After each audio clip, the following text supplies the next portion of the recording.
And now, your host, Thomas Summers! Thank you! Now, I'm a hard-working single mother of 3, and as such, it can be hard to feed all those hungry faces and still have time for my glasses of wine and bath before 7:30. But today, I'm going to show you a quick, easy, and cost-effective way to make a delicious meal. That's right, folks. Today, I'm going to be making shake and bake. Yes! To start off, let's get our materials and ingredients. You'll need the titular starch, aluminum foil, some plastic bags, cause the lazy bums stopped including those in 2022, and the McDonald's of meat, pork. And we'll also need an oven, a pan, and a small knife. Luckily, I found a hot deal at Marshall's and got all of those for a bargain. Yeah! You know. Yeah! All right, we have fun here. How about we get a quick history lesson on the dish before we get started?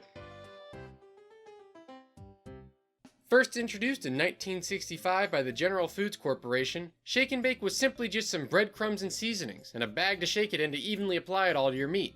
Unlike other revolutionary products and brands released in the 1960s like Pop-Tarts, instant oatmeal, diet sodas, and Cool Whip, Shake and Bake is a product and idea that pretty much already existed.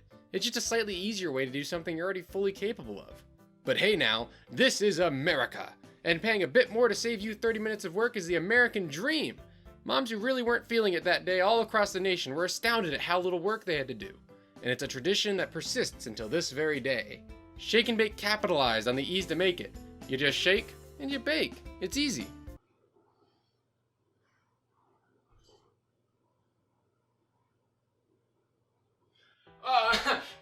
It sure is easy to make. Alright, enough fooling around, guys. Let's get started. Woo! First things first, we'll want our meat. Now, Shake and Bake comes in different versions depending on which kind of meat you're using, but today we're just going to use pork, because it's the easiest. We'll start with cutting off some of our excess fat. Now, it's not required by any means, but I don't know about the rest of you ladies, but I'm trying to watch my figure.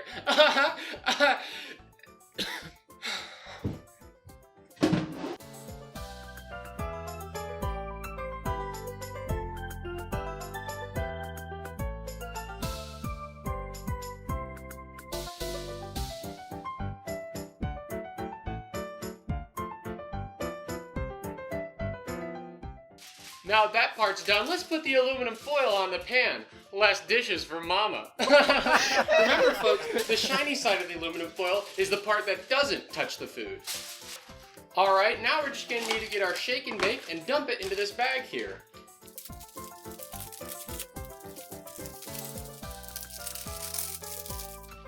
Then, we're gonna need to dump our pork chops in. Now, if you have any kind of small child around, go ahead and have them do the shaking for you. Unfortunately, mine's in the shop, so I'll have to just do it myself.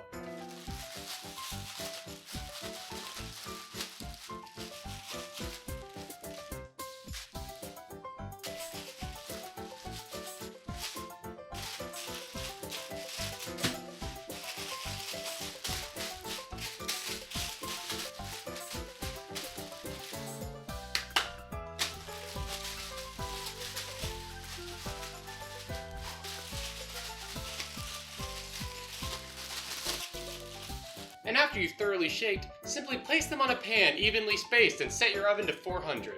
Now we've already preheated this oven before the show, but preheating your oven is super simple and we'll show you how at next week's episode. Now we'll just pop these puppies in at 400 for about 20 minutes.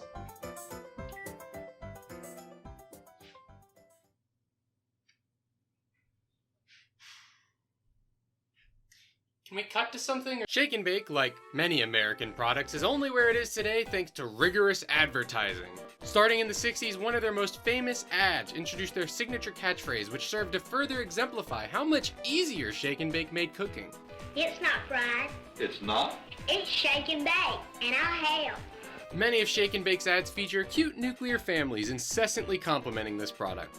But I want to talk about the other ones. One of the longest running S&B salespersons is the illustrious Pete the Butcher. Got a wishbone, Pete? Sure.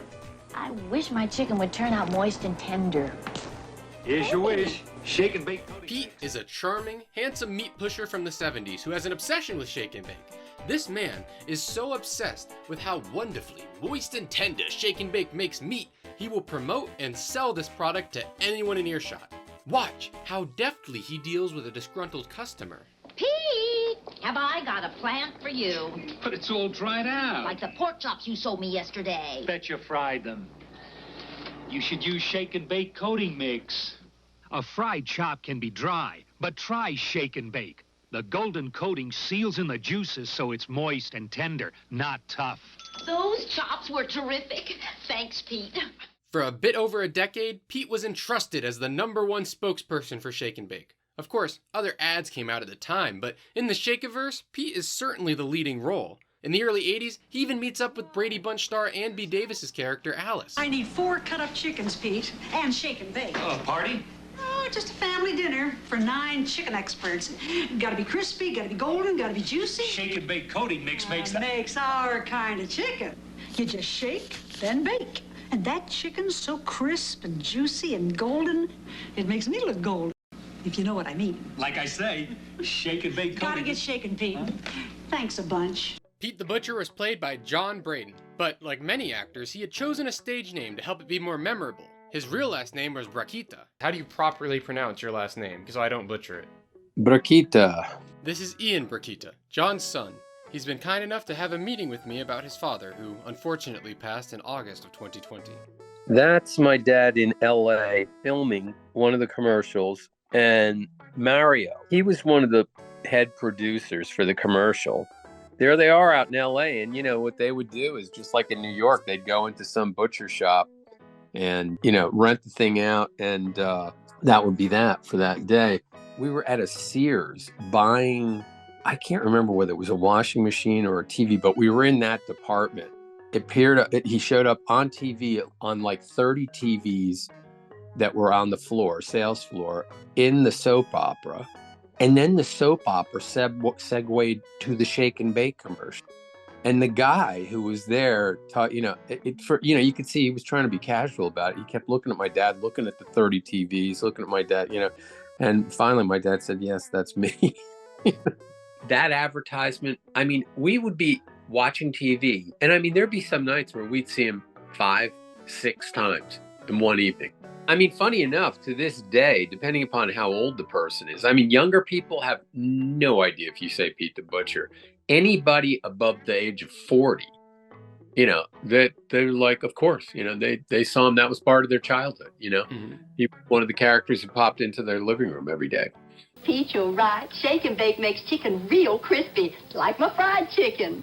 And you prove it to yourself. Shake and bake coating mix is like better contract than with Pete the Butcher came up, which I assume was somewhere in the mid '80s, because it's about when the ad stopped. Did they offer him for another run? No, they decided to move on because, you know, it had been such a successful ad campaign, and also what was happening at that point was they were starting to pull in the purse reins a little bit. They were thinking, God, you know, if we keep retaining this guy for 2-3 years at a pop, it's going to be way more money than we had anticipated. And those people, man, it's all about dollars and cents. Was your father actually a fan of Shake and Bake? No, he didn't. My dad was a pretty good cook, and his mother, his Italian mother, was still alive, and you know, she tried it once and she thought it was great, probably because her son was the spokesman for it, you know.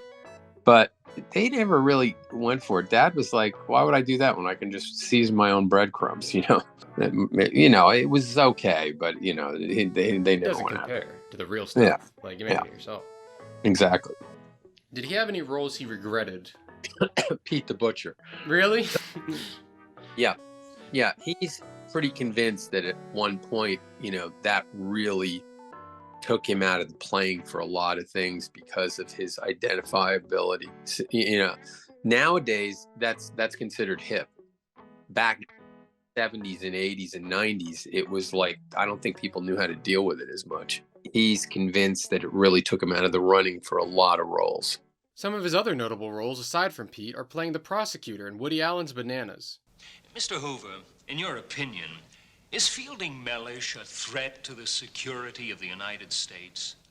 Mayor O'Donovan in Grand Theft Auto Liberty City Stories. The city is grateful to you? Ow! try again. Voicing Alfred Woden in Max Payne 2. The killing has gone too far. You flatter yourself. And Colonel Davis in Sylvester Stallone's 1987 film Over the Top. Your mother has legal custody over you, Cutler, not your grandfather. And it is her request that your father bring you home.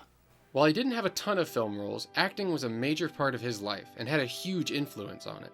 My dad was born in Tarrytown, New York in 1931 and really couldn't find himself in high school. And then at about 16 years of age, a teacher in high school said, "We've got a play going on, and you would be perfect to play Charlie and Charlie's aunt."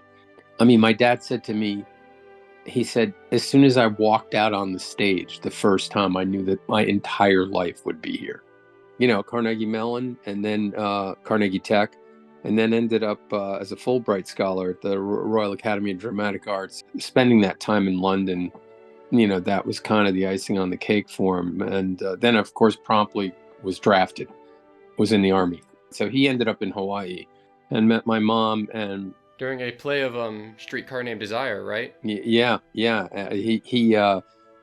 ended up playing. I think he ended up playing Stanley. Yeah, and you know, so he met my mom there, and my mother ended up in the business as well as an agent, and kind of oversaw a lot of his stuff in his career. You know, he ended up with a few companies that he did a lot of work with, namely Long Wharf Theater, which was, you know, at the time was one of the biggest theater groups in the country.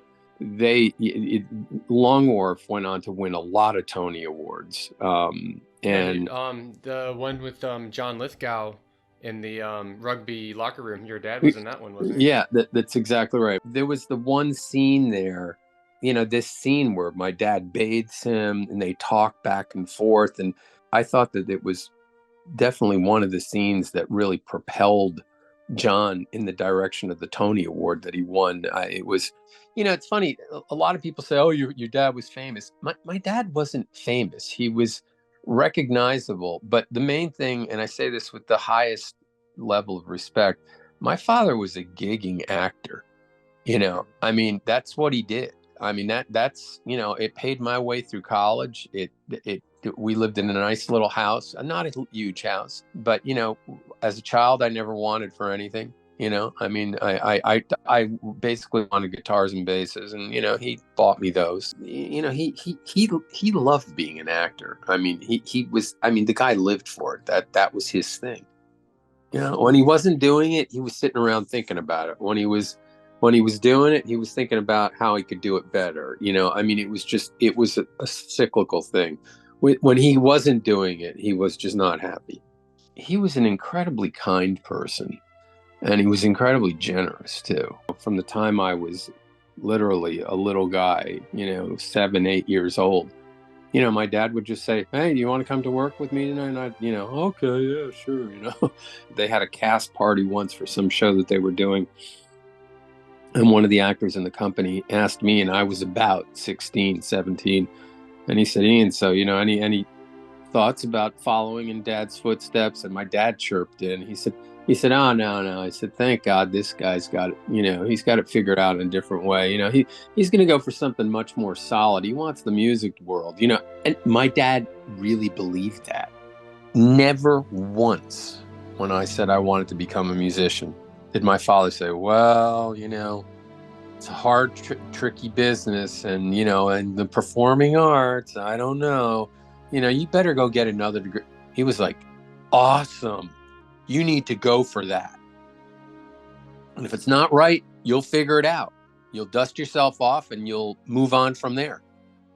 John was a dedicated artist and worked at his craft until the very end. His tenacity and attitude were inspiring to no one more than his family.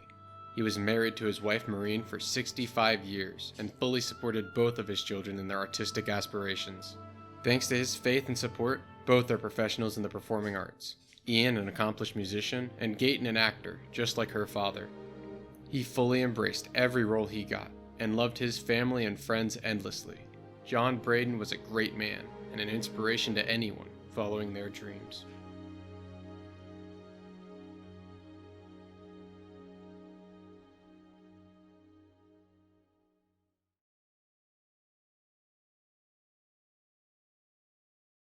Past Pete, there's Mrs. Bingham's Boarding House, a series of ads in the 80s starring a colorful cast of men who live with Mrs. Bingham. Some animated ads in the mid-90s, as well as a few commercials starring Taylor Momsen, who would later star in The Grinch as Cindy Lou Who and go on to form the band The Pretty Reckless. And of course, very of the era, in the late 90s, early 2000s, Shake and Bake put up some very bizarre ads. One featuring, this.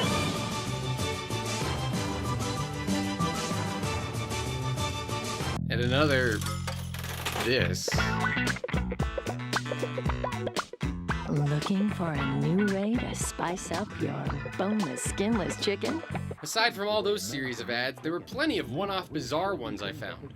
Like this one, where a family lines up like they're about to be executed in a firing squad. Or this one, where Foghorn Leghorn offers some advice on how to best kill and eat him. How'd you like chicken like you never tasted before? Crispy, son. I said crispy. Introducing Kraft Shake and Bake. And this one features a boy mourning over not having Shake and Bake for 2 I weeks. remember baked chicken Mom used to make.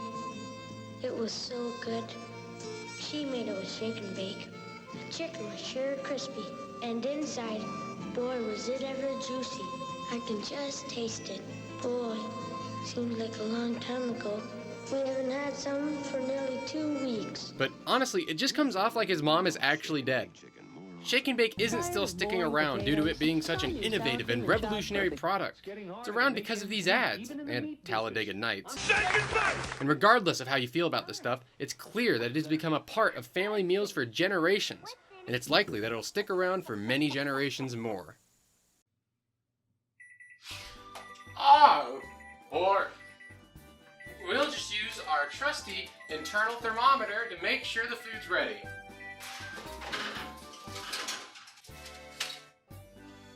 We'll lift the pork off the pan a bit and insert it into the thickest part of the meat. Proper internal temperature is 145. And it checks out. But don't forget to let your food cool first.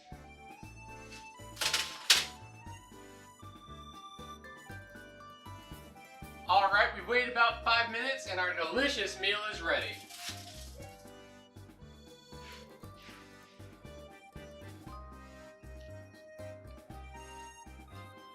Wow! I can't believe it's not fried! And I helped!